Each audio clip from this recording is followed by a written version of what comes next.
اعوذ باللہ من الشیطان الرجیم بسم اللہ الرحمن الرحیم۔ اللہ، اس کی کتابوں، فرشتوں اور رسول اور قیامت پر ایمان لانا۔ سورۃ البقرہ آیت نمبر 3 اور 4۔ جو غائب پر ایمان لاتا ہے اور آداب کے ساتھ نماز پڑھتے ہیں اور جو کچھ ہم نے ان کو عطا فرمایا ہے اس میں خرچ کرتے ہیں، اور جو کتاب اے محمد صلی اللہ علیہ وسلم تم پر نازل ہوئی ہے اور جو کتابیں تم سے پہلے پیغمبروں پر نازل ہوئی ہیں سب پر ایمان لاتے ہیں اور آخرت کا یقین رکھتے ہیں۔ کیا یہ لوگ یہ نہیں جانتے کہ جو کچھ یہ چھپاتے ہیں اور جو کچھ ظاہر کرتے ہیں اللہ کو سب معلوم ہے۔ سورۃ البقرہ آیت نمبر 77۔ رسول اللہ صلی اللہ علیہ وسلم اس کتاب پر جو ان کے پروردگار کی طرف سے ان پر نازل ہوئی ایمان رکھتا ہے، اور وہ مومن بھی سب اللہ اور اس کے فرشتوں اور اس کی کتابوں پر اور اس کے پیغمبروں پر ایمان رکھتے ہیں، اور کہتے ہیں کہ ہم اس کے پیغمبروں سے بھی کسی بھی کچھ فرق نہیں رکھتے، اور وہ اللہ کی غرض کرتے ہیں کہ ہم نے تیرا حکم سنا اور قبول کیا۔ اے پروردگار، ہم تیری بخشش اور تیری ہی طرف لوٹ کر جانا ہے۔ سورۃ البقرہ آیت نمبر 285۔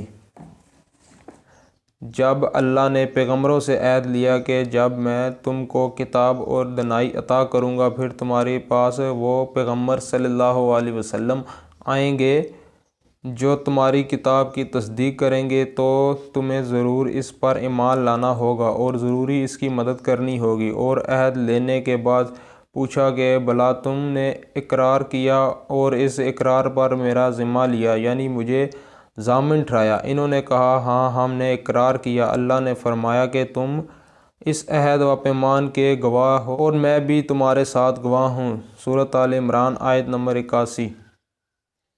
کہو کہ ہم اللہ پر ایمان لائے اور جو کتاب ہم پر نازل ہوئی اور جو صحیفے ابراہیم علیہ السلام پر اور اسماعیل علیہ السلام پر اور اسحاق علیہ السلام پر اور یعقوب علیہ السلام پر اور ان کی اولاد پر اترے، اور جو کتاب موسیٰ علیہ السلام پر اور عیسیٰ علیہ السلام پر اور دوسرے انبیاء کو پروردگار کی طرف سے ملے سب پر ایمان لائے۔ ہم ان پیغمبروں میں سے کسی میں بھی فرق نہیں کرتے اور ہم اس اللہ واحد کے فرماندار ہیں۔ سورۃ آل عمران آیت نمبر 84۔ مومنو، اللہ اور اس کے رسول صلی اللہ علیہ وسلم کی فرمانداری کرو، اور جو تم میں سے صاحب حکومت میں ہے ان کی بھی، اور اگر کسی بات میں تم میں اختلاف واقع ہو تو اللہ اور روز آخرت پر ایمان رکھتے ہو تو اس میں سے اللہ اور اس کے رسول صلی اللہ علیہ وسلم کے حکم کی طرف رجوع کرو، اور یہ بہت اور اس کا مال انجام بھی اچھا ہے۔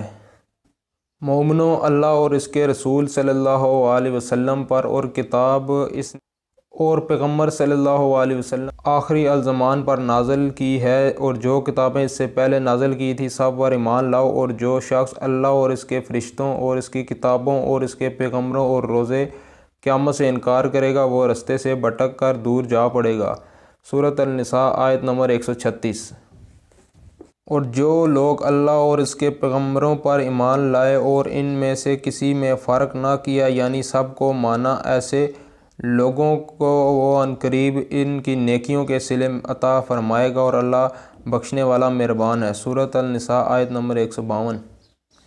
مگر جو لوگ ان میں سے علم میں پکے ہیں اور جو مومن ہیں وہ اس کتاب پر جو تم پر نازل ہوئی ہے اور جو کتابیں تم سے پہلے نازل ہوئی ہیں سب پر ایمان رکھتے ہیں اور نماز پڑھتے ہیں اور زکوٰۃ دیتے ہیں اور اللہ اور روز آخرت کو مانتے ہیں، ان کو عنقریب اجر عظیم دے گا۔ سورۃ النساء آیت نمبر 162۔ اور جو اللہ اور روز آخرت پر ایمان لائیں گے اور عمل نیک کریں گے، خواہ وہ مسلمان ہو یا یہودی یا ستارہ پرست یا عیسائی، ان کو قیامت کے دن نہ کچھ خوف ہوگا اور نہ وہ غمناک ہوں گے۔ سورۃ المائدہ آیت نمبر 59۔ وہ جو محمد رسول اللہ صلی اللہ علیہ وسلم کے نبی صلی اللہ علیہ وسلم امی ہیں، جن کے اوصاف اور وہ اپنے ہاں توریت اور انجیل میں لکھا ہوا پاتے ہیں، اور انہوں نے نیک کام کا حکم دیتے تھے اور برے کام سے روکتے تھے، وہ اور پاک چیزوں کو ان کے لیے حلال کرتے ہیں اور ناپاک چیزوں کو ان پر حرام ٹھہراتے ہیں، اور ان میں سے بوجھ اور توق جو ان کے سر پر ہے اور گلے میں تھے اتارتے ہیں۔ تو جو لوگ ان پر ایمان لائے اور ان کی رفعت کی اور انہی کی مدد دی اور جو نور ان کے ساتھ نازل ہوا اس کی پیروی کی، وہی مراد پانے والے ہیں۔ سورۃ الاعراف آیت نمبر 157۔ اے محمد صلی اللہ علیہ وسلم کہہ دو کہ لوگوں میں تم سب کی طرف اللہ کا بھیجا ہوا ہوں، یعنی اس کا رسول صلی اللہ علیہ وسلم ہوں۔ وہ جو آسمانوں اور زمین کا بادشاہ ہے، اسی کے سوا کوئی معبود نہیں، وہی زندگانی بخشتا ہے اور وہی موت دیتا ہے۔ تو اللہ پر اور اس کے رسول پیغمبر صلی اللہ علیہ وسلم امی پر جو اللہ اور اس کے تمام کلام پر ایمان رکھتے ہیں ایمان لاؤ اور ان کی پیروی کرو تاکہ تم ہدایت پاؤ۔ سورۃ الاعراف آیت نمبر 158۔ اور بعض دیہاتی ایسے ہیں اللہ اور روز آخرت پر ایمان رکھتے ہیں اور جو خرچ کرتے ہیں اس کو اللہ کے قرابت اور پیغمبر صلی اللہ علیہ وسلم کی دعاؤں کا ذریعہ سمجھتے ہیں۔ دیکھو وہ بے شبہ ان کے لیے موجب قرابت اور اللہ ان کو عنقریب اپنی رحمت میں داخل کرے گا، بے شک اللہ بخشنے والا مہربان ہے۔ تو اللہ پر اور اس کے رسول صلی اللہ علیہ وسلم پر اور نور قرآن پر جو ہم نے نازل فرمایا ہے ایمان لاؤ، اور اللہ تمہارے سب اعمال سے خبردار ہے۔ اور جو لوگ اللہ اور اس کے پیغمبر پر ایمان لائے یہی اپنے پروردگار کے نزدیک صدیق شہید ان کے لیے ان کے اعمال کا صلہ ہوگا اور ان کے لیے ایمان کی روشنی، اور جن لوگوں نے کفر کیا اور ہماری آیتوں کو جھٹلایا وہی اہل دوزخ ہیں۔ سورۃ الحدید آیت نمبر 19۔